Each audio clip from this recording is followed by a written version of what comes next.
Wilderness, an uncultivated, uninhabited, and inhospitable region. Yet we also know wilderness times in our lives like this, when changes in ourselves or our circumstances cause us to head through unfamiliar and unknown landscape. Wilderness can also be a time we choose. Choose wilderness? Why would we choose to go through the wilderness? Well, it is what Jesus does in Matthew 4. Right after he's baptized, the Spirit descends and God speaks, naming Jesus as beloved. Then he follows the Spirit into the desert wilderness. He's alone and starving. He faces 3 temptations.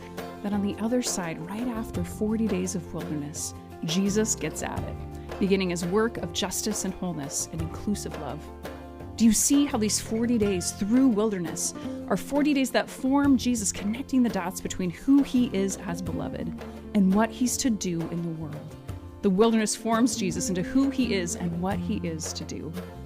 You see, there's something about the wilderness, which is why in the season of Lent, the 6 weeks leading up to Easter, Jesus followers throughout the centuries choose to go through the wilderness, choosing wilderness for spiritual formation.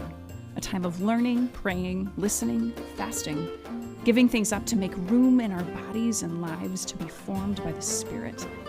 Which is why these 40 days of Lent at Salt House, we follow Jesus through his 40 days in the wilderness, letting the 3 temptations he faced confront the deep narratives and questions buried in us.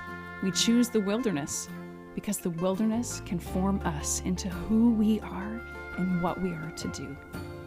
So, will you let it? Will you follow Jesus through the wilderness to let it ask of you the deep questions that form you? This Lent, on our way to death on the cross and resurrection on the other side, we get our wilderness on together.